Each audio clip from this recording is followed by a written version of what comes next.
Growing up, I never went to summer camp, mainly because my parents couldn't afford it. I remember asking one year if I could go, but it got shut down quickly since my parents could barely make ends meet. However, I was able to attend sports camps in the summer. It was similar to your typical summer camps, except you mainly focused on a specific sport. In my case, it was basketball.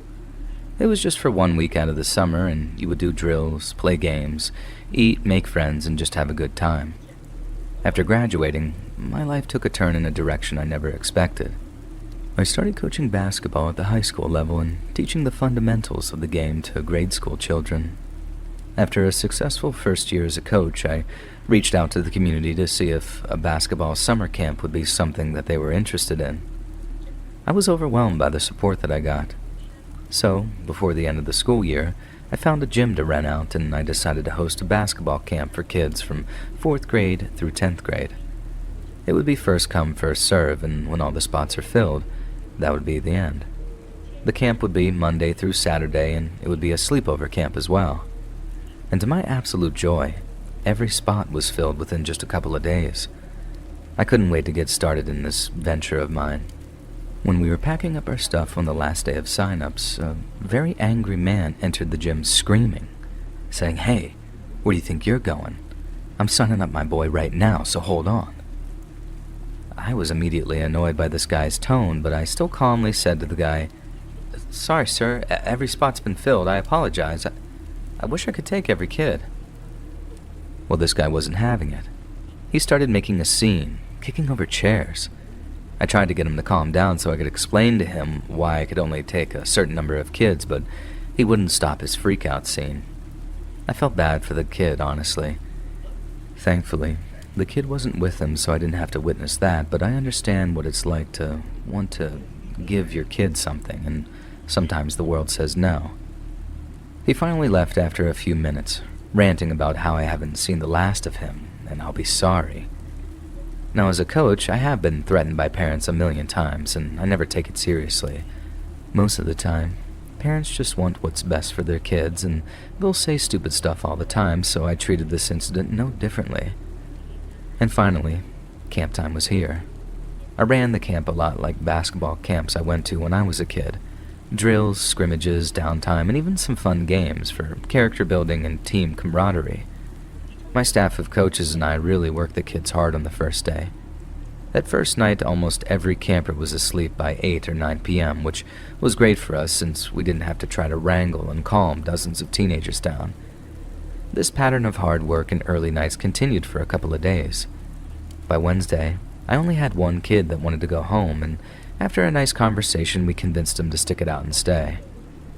That night at around 11 p.m., I was making my rounds to make sure all the kids were asleep or at least in bed and not being a distraction for everybody else.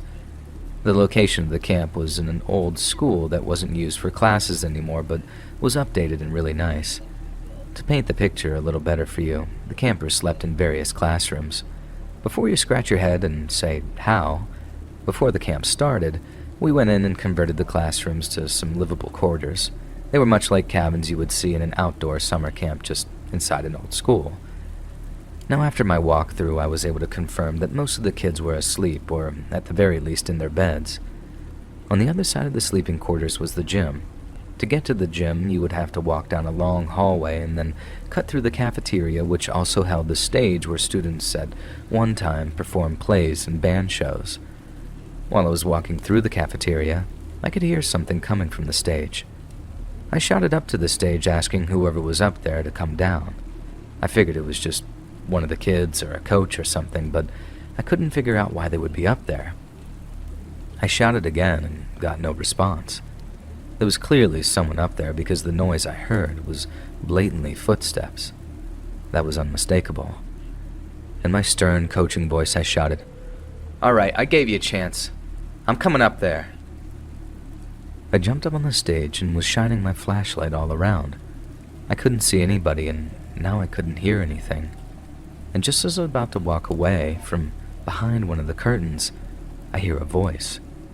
It was angry and low, and he said, "I told you you'd be sorry." I shined the light in the dark pockets of the curtain, and from that sort of black void, I saw someone charge at me. Immediately I could tell it was the guy, the angry parent from the sign-ups, and before I could even react, he's tackled me on the stage and started throwing punches into me. One of the other coaches heard the commotion going on, running in, and thankfully ripped the guy off of me. This guy was going crazy, flailing all over the stage. I had no choice, but once we subdued him, I called the police. Thank God they came quick, and they escorted the man out of the building. But, believe it or not, this is where the story actually gets crazy. The man's kid was already signed up in the camp. He was separated from the kid's mother and didn't have custody of him. Apparently the man wasn't mentally well either, which is pretty obvious now. The mother told us and the police that she informed him several times that she signed up their son for camp, and I guess he was upset that he didn't get to sign up his son himself, claiming that it was a father's job or some weird reason like that. It was a very messy situation, and I had to spend most of the next day contacting parents and letting them know what happened and that their children are safe. That was the only incident that ever occurred like that, and I'm thankful that it didn't ruin the camp. It was scary in the moment, and every year before camp I think about that guy. I have no idea how he got in since all the doors were locked and there weren't any windows for him to get in. The only thing I can think of was that he arrived the first day and was hiding in the school the entire time that we were there, which just the thought of gives me the chills. It just makes me think, even when you think you're safe, you just really never know who might be watching you.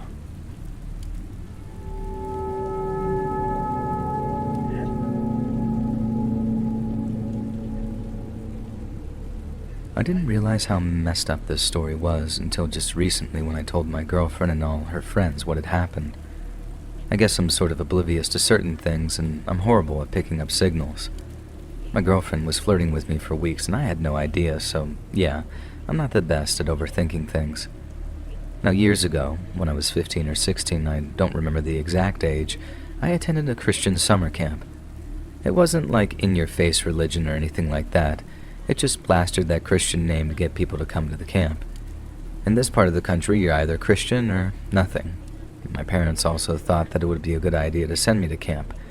They thought that it would help me to socialize and meet friends, since I am pretty awkward. Well, they were half right. I met Petey on the first day of camp, and he was wearing a Captain America shirt. I was wearing a Captain America hat, and we both laughed about it and instantly bonded. Petey was just like me, socially awkward, dry sense of humor, and gigantic comic book nerd. We'd spent literally hours talking about comics and what we would love to see in movies someday, and this was long before the MCU was a thing. I believe Iron Man 1 had just come out before camp had started, and this love of comics was what ultimately separated Petey and me from the rest of the camp. Everyone would break off into huge groups and do all sorts of activities, and we'd stay back just to hang out. We both hated the water, so for any swimming activity we just sat that out. One day, Petey brought me a bunch of notebook paper and showed me his skill at drawing. The guy was a freak when it came to drawing. He told me to write some of the ideas for my superhero stories and he would illustrate them. Now, I loved this idea. It got to the point where I didn't even realize that I was at camp anymore. I was sort of blind to everything else in the world except for my new buddy, and it seemed like he felt the same. We would stay up in the early hours of the morning, writing and illustrating our own comics. And one night, one of the counselors decided to do a night walk. He saw us awake with our flashlights, drawing and writing, and he didn't get too mad because we weren't doing anything bad, but he still made us put everything away and go to bed. We were annoyed, but neither of us were a rule breaker, so we did what we were told. The next night, we stayed up and did our thing. We talked about making sure that we were a little bit more vigilant, and if we heard something, to make sure that we ducked down right away so we didn't get in trouble. During the night, at some point, we heard someone outside, though. We put our flashlights out and jumped into our beds. We could hear the walking outside of our unit.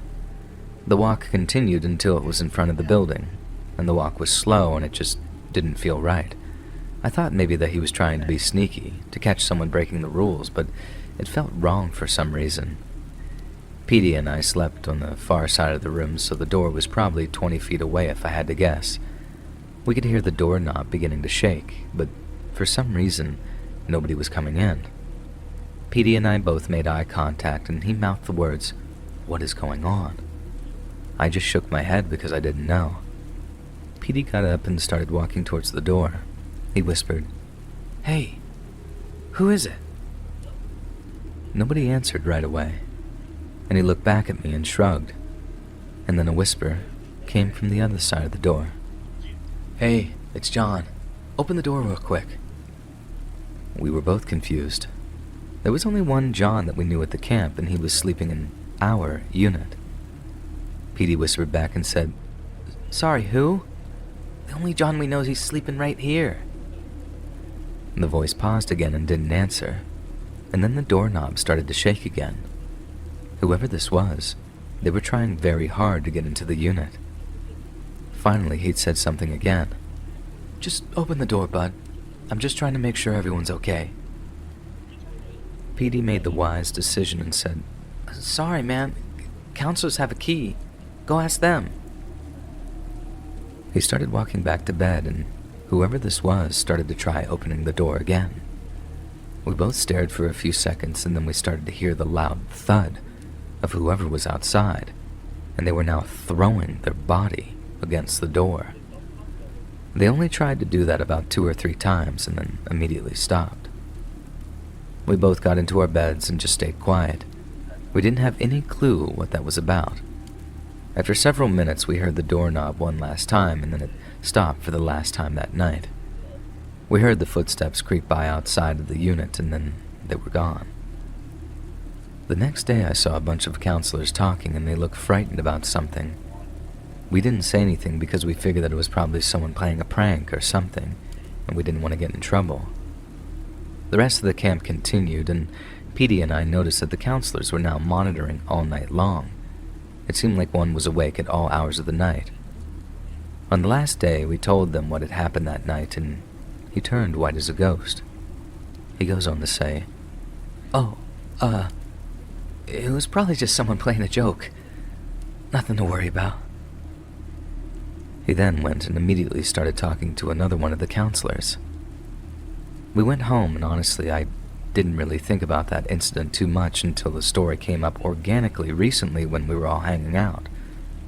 I'm still incredibly close with Petey, and I even called him the night that I told my girlfriend, and he corroborated the entire story. She thinks whoever this John guy was, he had bad intentions. And maybe he did. His attitude and everything about him just seemed off, and when I think about it, and I think about how everybody acted after that night, it makes sense that it could have been someone with ill intentions. But what do you think? Did this guy have those bad intentions, or was it simply a camper doing a joke that might have gone too far?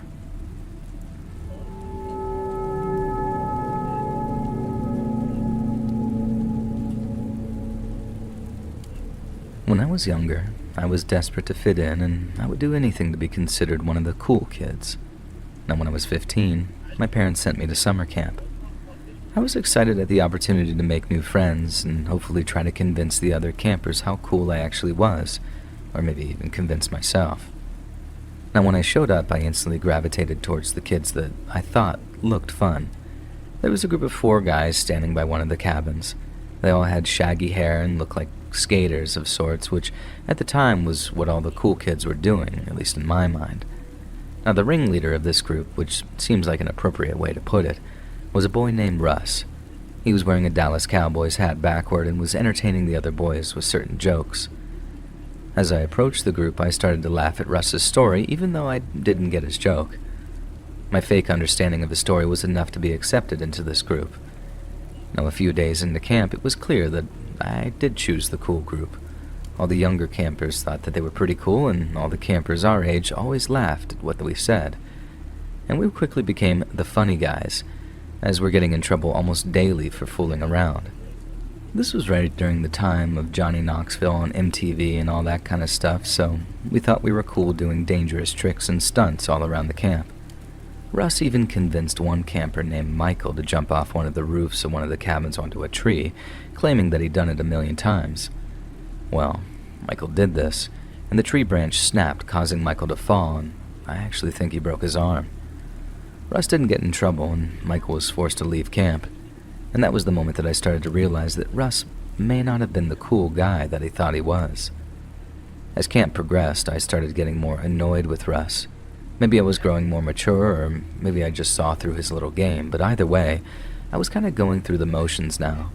At first, everybody laughed at Russ and loved him, but now, everyone was starting to get annoyed with him, and much like I was. He was obsessed with these pranks and playing pranks on campers that he deemed to be nerds or lesser than him. And one night, our group was sitting around our bunks telling scary stories and stories about things that happened in our hometowns, and that's when Russ stepped in and had to one-up us. In a confident and almost arrogant voice, Russ started to tell us a story, and he said, "You guys think those are scary stories? Why didn't you hear this one? I was waiting for the right time to bust this out, but tonight seems like a good night. I told you guys before that my brother went to this camp years ago when he was my age. He said that in the woods, there's an abandoned shack. It's not far from here, but it's in the direction that we don't travel for hikes and other activities. This shack is haunted, like actually haunted. The old camp director used to murder his victims in that shack until he was caught and died trying to escape the cops. They say his spirit still haunts the shack, and if you go visit the haunted shack on quiet nights like this, you can hear the ghostly spirits of all the poor souls the camp director took."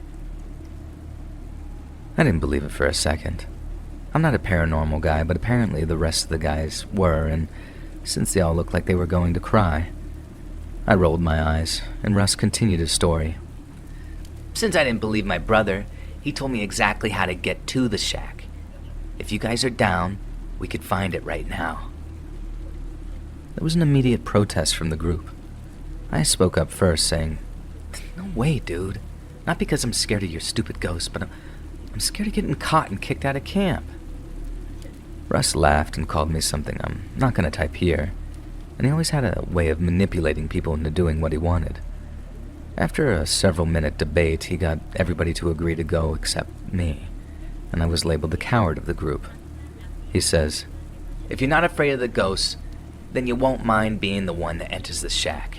If you do that, we'd have to tell everyone here how tough and brave you are." Yeah, sadly, that's what he actually said, and that worked on me. More out of anger and annoyance, I just finally agreed to go. We started walking into the thick brush of the forest, and once the camp lights were out of sight, we turned on our flashlights as we traveled through the part of the forest where there weren't any trails. There was barely any room to even walk. I'm not sure exactly how far we walked, but after a little while, I couldn't believe my eyes. There in front of me was an old, decrepit shack, dominated by nature surrounding it. I started to hear some of my bunkmates saying "no way" and other forms of just banter, and I started to think to myself, maybe Russ was telling the truth after all. He demanded that I go check it out, and I was scared. I thought about his story, and even though I don't believe in ghosts, just being around this abandoned shack in the middle of the night after hearing that story, I honestly felt like I was going to pee my pants. I started to get egged on by the group, hearing things like, "You were so tough, what happened?" and other forms of mockery. I had to check it out since I did make it here, might as well. And I slowly made my way to the door. I barged through, was able to make it inside, and this was bigger than a shack. It was more like a small cabin, maybe the size of a studio apartment or something, or even a one-bedroom apartment. The inside was completely destroyed, and as I walked through and shined my light, I noticed something strange on the ground. There was a bottle of beer, and I'm not joking. It was cold when I touched it. I could see the perspiration ring from the bottle on the wood floor. I shined my light up, and further in the distance was a plastic bag, and coming out of the plastic bag was an open bag of chips. At this moment, I couldn't put the pieces together in my head fast enough. I was intrigued, scared, and confused all at the same time. In the back of the shack seemed to be a small room, and when I eventually made it to this room, I stopped and shined the light all around. As the light got to the corner of the room, I saw it. A woman standing there. And I swear to God, my skin legitimately turned cold, and I immediately felt sick. She held her hands up, and sort of in like a quivering voice, she said, "Don't say anything." She didn't look scared. She looked almost angry, like she was warning me. I heard Russ shout from outside if I was okay, and I didn't answer because the woman was shaking her head at me not to. After my brief silence, and against my better judgment, I decided to scream the word, "Run," and I started to run out of the shack. I heard the woman curse something, but I didn't turn back, but I could hear her struggling to run through the shack, seemingly giving chase. When I got outside, I screamed at the group that someone was in there and we needed to run. They all looked confused, like I was messing with them, but then the woman jumped through the doorway, screaming something unintelligible at us, and we immediately all ran back to the camp screaming. We immediately were met by half the staff who were rubbing their eyes but incredibly upset that we snuck out. I tried to explain to them what happened, tried to explain that there was a squatter living inside that camp, but they didn't believe us. They said that they were going to call our parents tomorrow morning, which I was thrilled about. Now I wanted to go home. And the next morning the camp director came into our bunk and sat us all down. He told us that they woke up early and went to the shack in the woods and saw exactly what we described. They even found multiple footprints that went in and out the other direction. For our safety, they ended up calling camp early for everyone, not just our group specifically. They didn't know if this woman or maybe multiple people were dangerous, and it definitely wasn't worth risking our lives. I'm so thankful that I got out of the situation unharmed, and it's affected me mentally for years, but I eventually came to peace with the incident. I never spoke to any of those guys again, especially not Russ, even though they did say that it was kind of hardcore to do all of that. At the end of the day, I have no idea what happened to everybody, and it wouldn't surprise me if that idiot's in jail or something, but I'll be honest with you guys. Be careful who you trust and hang out with, because they might just lead you into a situation that could be your last.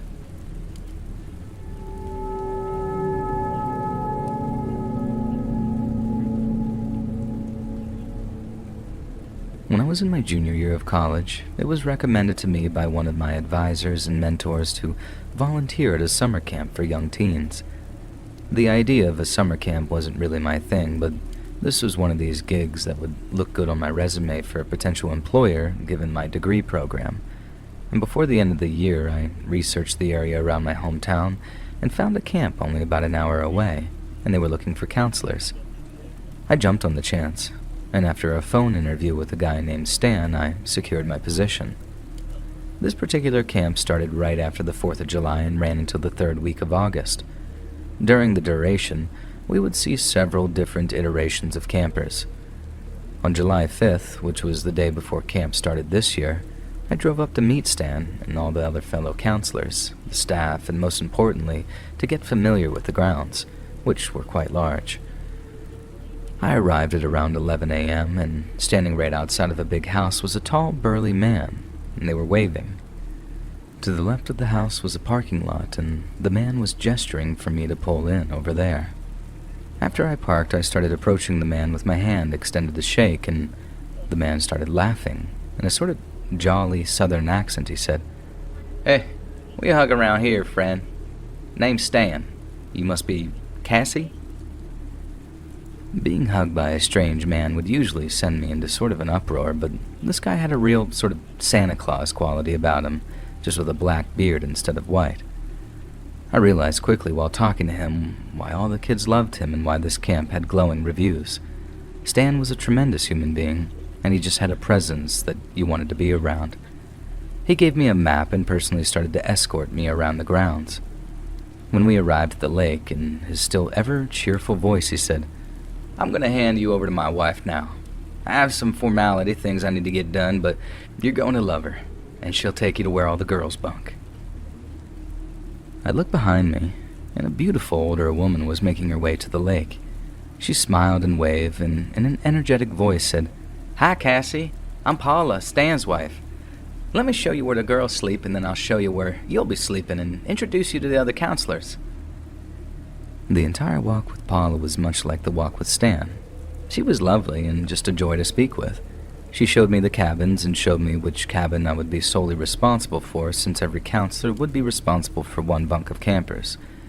Then we made our way to a huge wooden building, which was the recreation building. It was where the campers would eat dinner and partake in camp activities, and this is where I met all my fellow counselors, and we all clicked right away. I was excited about the weeks ahead and figured this wasn't the worst way to spend summer. That night I couldn't sleep. All the counselors had their own cabin to sleep in, and it was much nicer than you would expect. It was 2 of us in a room, and the rooms were spacious enough that we would have privacy if we wanted.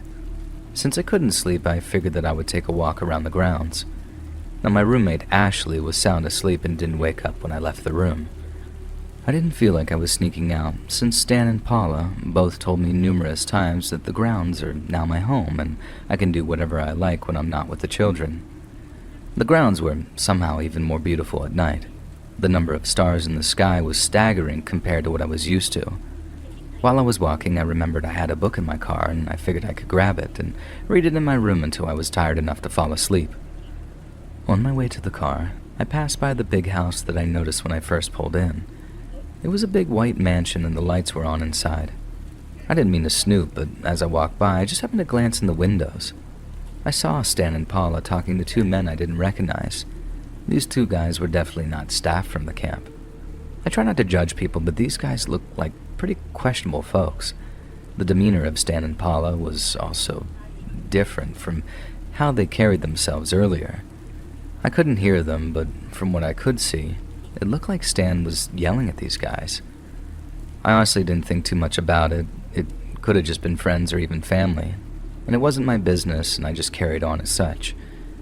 I grabbed my book and started to walk back to my cabin. I passed that white house and just kept walking. When I was about 30 yards away, I heard someone shout my name. I turned around and Paula was practically chasing me. She seemed to get defensive and asked me if I was looking in on them or invading their privacy. I was honest with her and told her that I couldn't sleep, so I went for a walk and just grabbed my book. She had a look that I can't really describe, but it felt like she didn't believe me. In a dismissive tone, she says, "Okay, dear, we'll head back to your cabin. We got a big day tomorrow." I went back to the cabin and tried to read, but I was too distracted by that weird interaction with Paula. I thought about it for a while, and I eventually fell asleep. I woke up the next morning feeling great, even with lack of sleep, and the campers arrived, and camp had officially started. The week went on, and I eventually forgot about my sort of run-in with Paula, and one night, about a week into camp, I couldn't sleep again. It was around 2 in the morning, and I was just laying there. I jumped up because I thought I had heard a noise. I went out into the hall, figuring it was one of the counselors just going to the restroom, or maybe even coming back to the cabin after sneaking out. When I got to the landing of the stairs that overlooked the living room, I noticed that all the lights were still off. Even in the dark living room, I could see 2 figures, seemingly going through bags. There was enough light shining through the window from the outdoor sensor light. I didn't say anything at first because I still figured that these 2 people were probably counselors.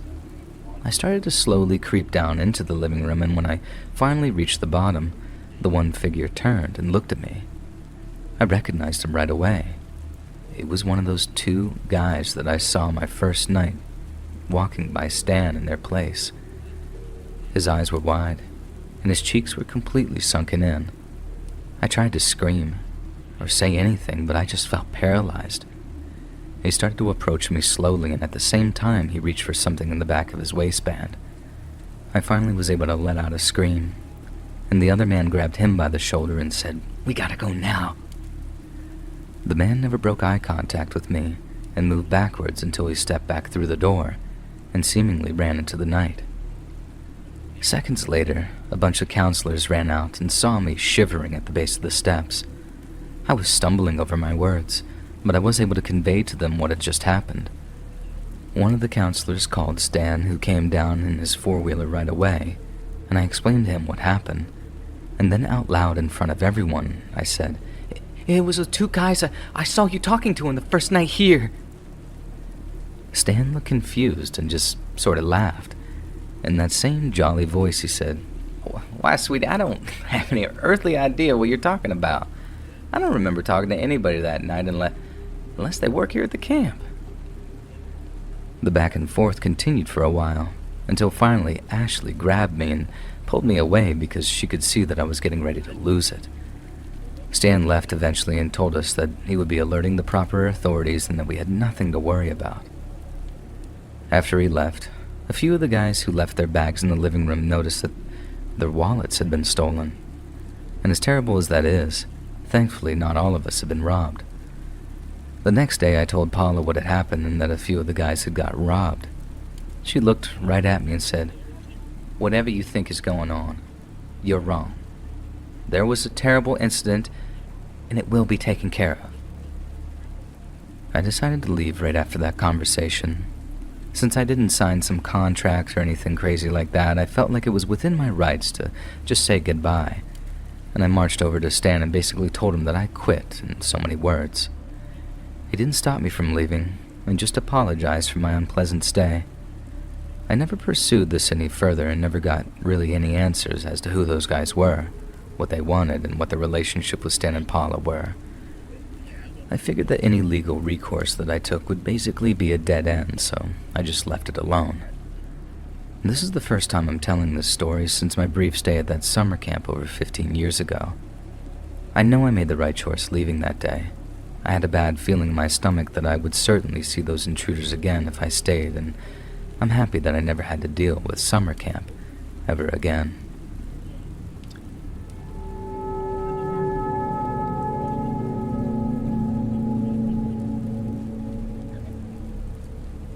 When I was 16 years old, my parents made me go to a summer camp that was several hours away from my hometown. Yeah, that's right. I said they made me go. At the time, I started some extracurricular activities that were bringing my grades down and ultimately got me into some legal trouble right at the end of the school year.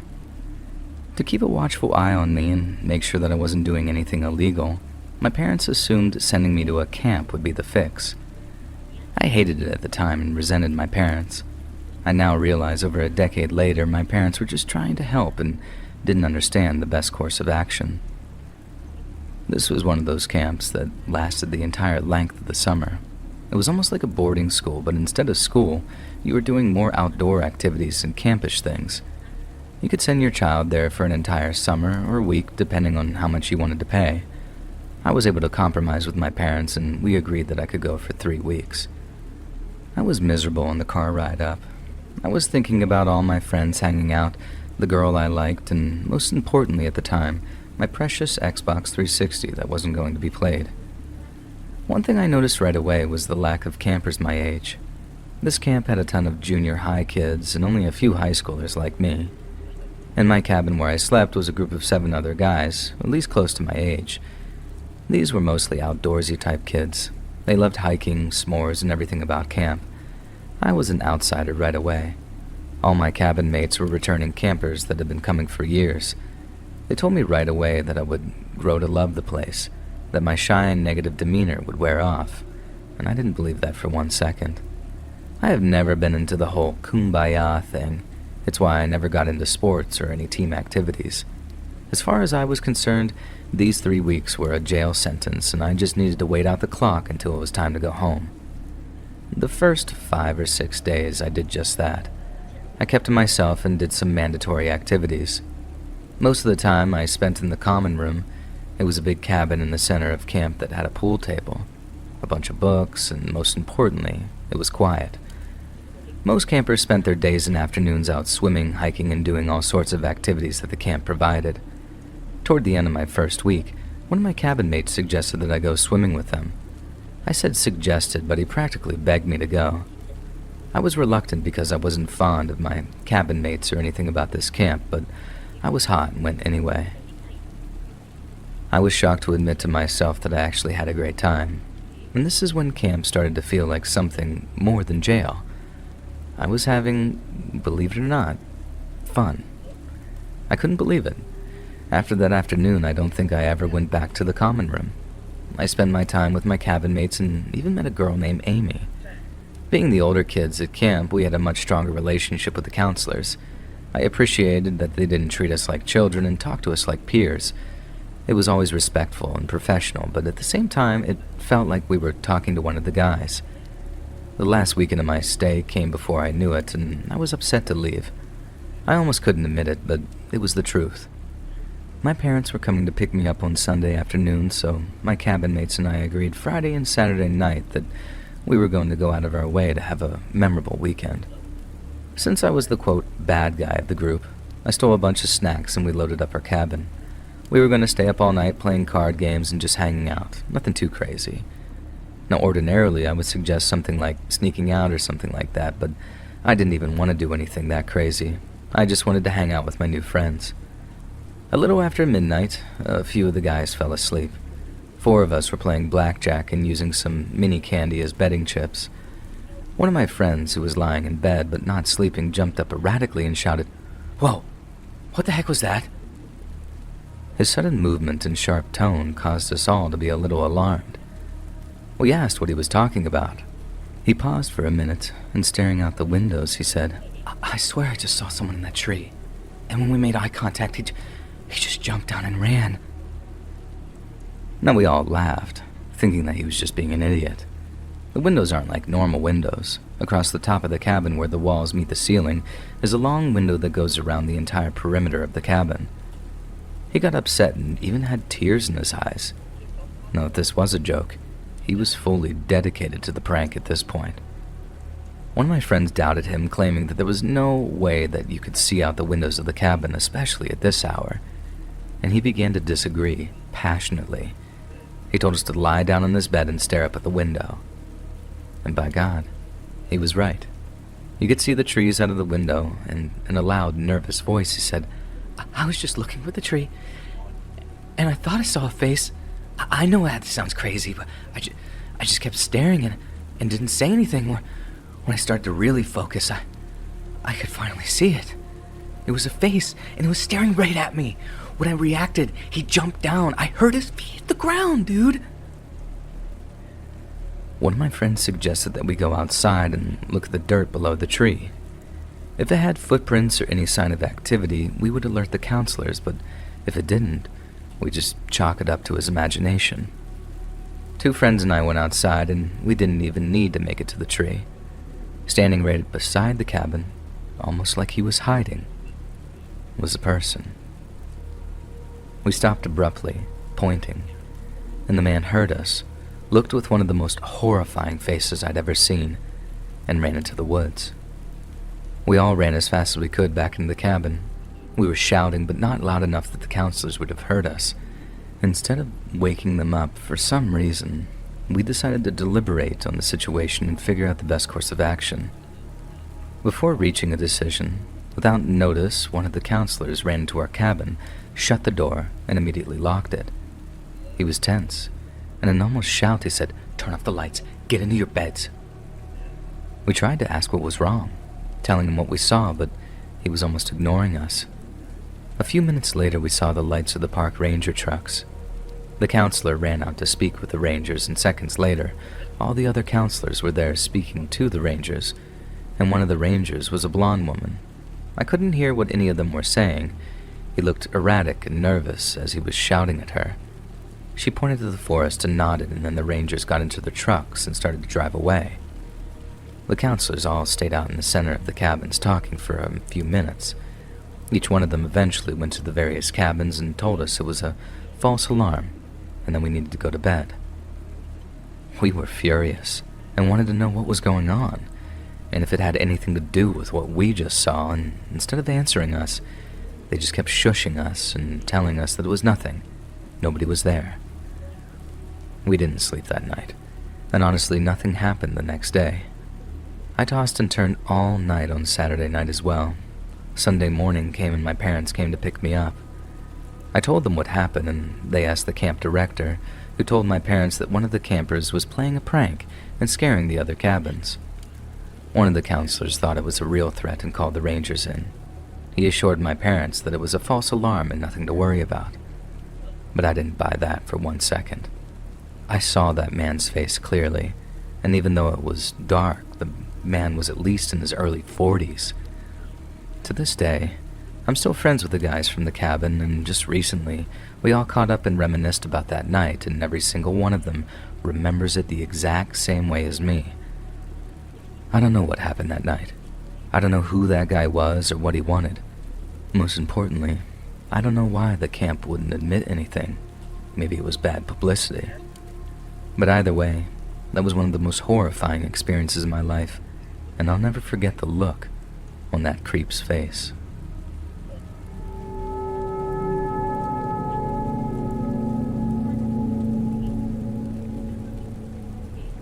I've always loved camps and summer camps, even stemming back to movies like Heavyweights or Camp Nowhere that I watched before I even attended any summer camp.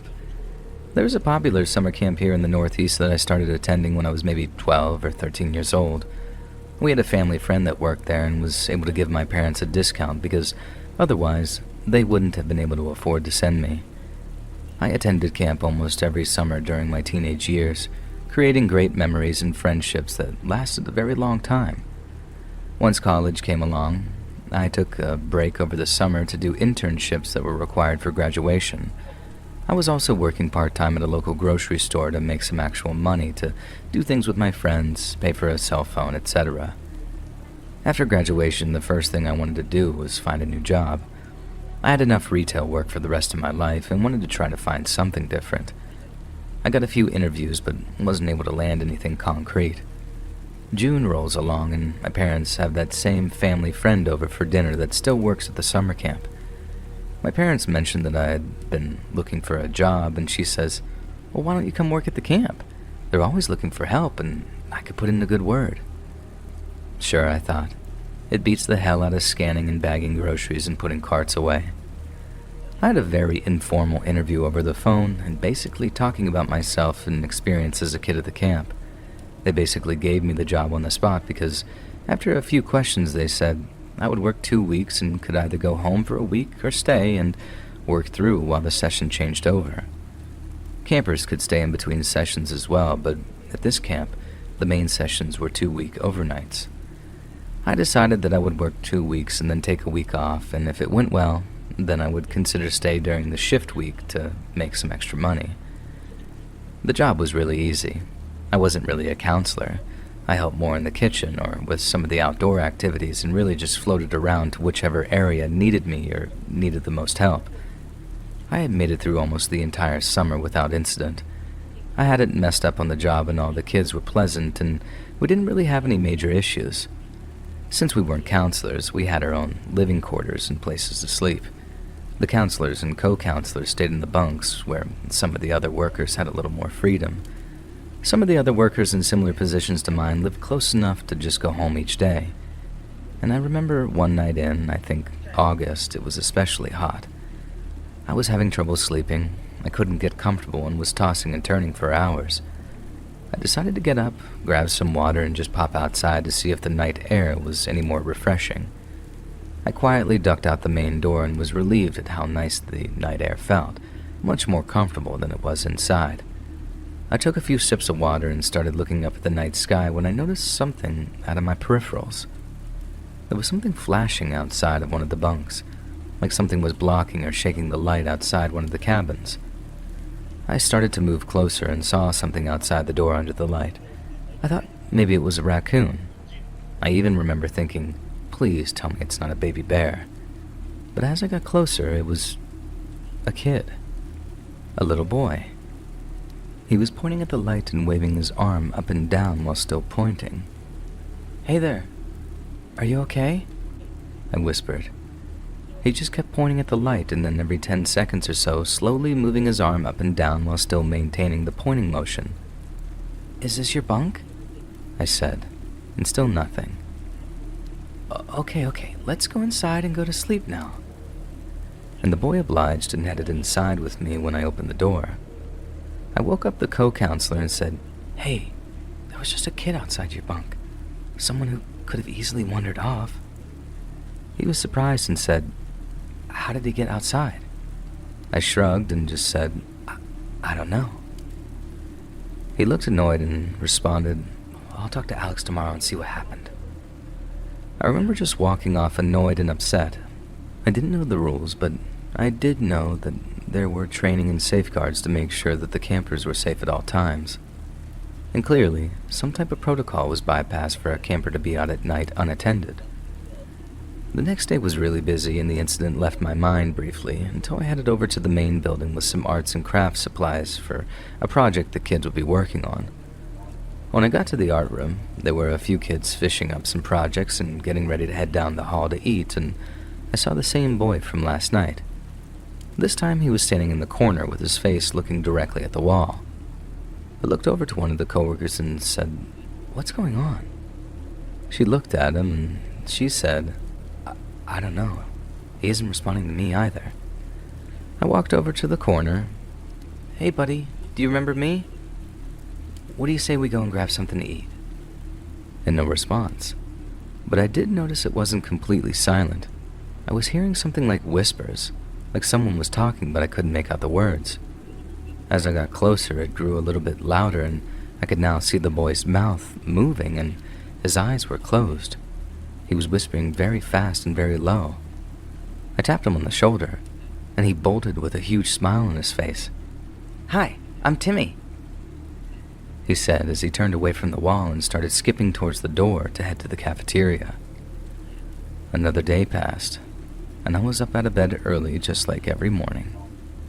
I usually took a walk before I showered, and I like to be up before the day got too busy and everyone was up and using the facilities. But this morning there were a lot of my coworkers already up and outside. They were all huddled together talking, so I slowly walked over and said to them, "Wow, you're all up early today."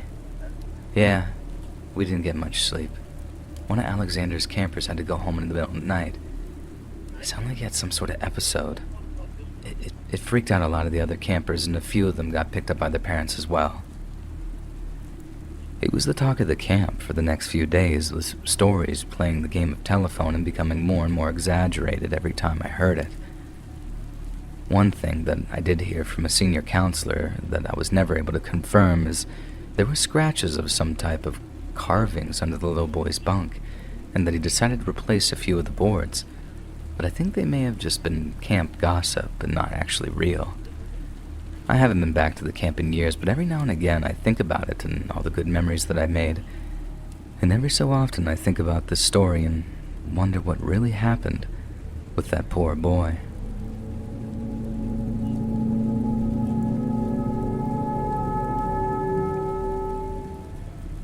I love being alone. I secured my dream job when I was 20 years old, and I moved to a secluded area near a lake to be alone. My job is all on the computer, and I'm able to design my products in solitude and send them in. I know most people think I'm depressed or angry, but the truth is, I just love quiet and my own company. A few years ago, a family bought a ton of land near me and opened a summer camp. I was furious about this. I just prayed that it was far enough away that I wouldn't be sucked into the ruckus of the camp. My nightmares came true. At the beginning of summer, I would hear all of the cheering and activities all day long. Even some nights were loud. I fought for any kind of justice, but they weren't doing anything wrong. Annoying me isn't a crime, even though I wish it was. It took me a few years, but I finally got used to all the noise. I remember I had a run-in with one of the staff members one time because he was trespassing on my property, and I'll never forget his smug attitude. He looked right at me and said, "Settle down, lady. I didn't know. You're acting like the Grinch." And he walked away laughing. After that day, occasionally a few older kids will walk near my house, and I can hear them saying things like, "That's where the Grinch lives," and other things like that. I didn't care about that, and I sort of embraced the nickname after a while. I eventually got the owners of the camp to put these yellow markers on my property line. This would show the staff and campers not to go past the line, and to the owner's credit, he enforced it. I even heard a story that he sent a kid home for walking past the line. I don't know if that's true, but it's what I heard. And it took time, but they eventually started to mind their own business altogether. I ended up getting cameras installed on the property, and truthfully, I never saw anyone messing with me for several years. Until last year, and that's when everything hit the fan. Camp started like it did every year. I geared myself up to deal with it for the next several months. One night, I got an alert that my camera picked up. It was far too late for any of the campers, so I figured it was a bear or something like that. It was well after 3 a.m., and I pulled up the feed. And I couldn't believe what I was seeing. It was a group of 3 campers. It was 2 boys and a girl. and I was beyond angry. They were just standing on the line of my property, but not passing it. I couldn't hear them on the camera, but I could see that they were pointing at my house. I could see them laughing and sort of shoving each other. One of the boys decided to venture onto my property, and I lost my mind. I grabbed a metal cane that I owned, and I was nearly about to go outside and give these kids a piece of my mind, and when I turned around, all three were gone. I didn't know if they went back to the camp or if they were fully on my property now, but the next thing I knew, there was a knock on my door, and I froze. I started making my way to the front door, and there was a knock on the back door. I started walking toward the back door, and I looked out the window, and I saw one of the boys standing at the door. While I was looking at the back door, I heard the front door open. Now I know I locked it, so whoever this kid was, he somehow broke the lock and opened the door. And I heard this cocky voice echoing down the hall. "Hello, Grinchy. Are you in here? We just want to see you." I heard the girl and he were laughing, and I hid behind the door to my back room. I heard one of the kids open the back door and say, "This is Grinchy's house. You think she's home?" I was scared. I know these were teenagers, but it was 3 against 1, and these 2 boys were big for teenagers. I heard all 3 of the kids exploring my house and whistling and calling me by my camp-given nickname, as I told you. I know at least one of them was upstairs because I could hear the footsteps above me, and another one walked into the room that I was hiding. He was going through desk drawers and looking through all my stuff. They finally left, after what seemed like forever. And when I looked at my house afterward, I felt sick. They stole a bunch of stuff from me and just made my house look like a complete wreck. I couldn't understand why anybody would just do something so horrible for no reason. I immediately called the police, and they got to my house in about 30 minutes. I reported what happened, and of course, I didn't have proof. One of the teenagers went on my computer, seemingly deleting all of the video files that I had connected to my camera, and I didn't know if there was a way to retrieve them or not. I went to the camp the next morning. I told the owner, who basically accused me of lying since our relationship at that point had not been the best. He thought I was trying another attempt to ruin him and his camp. Those were his words, not mine.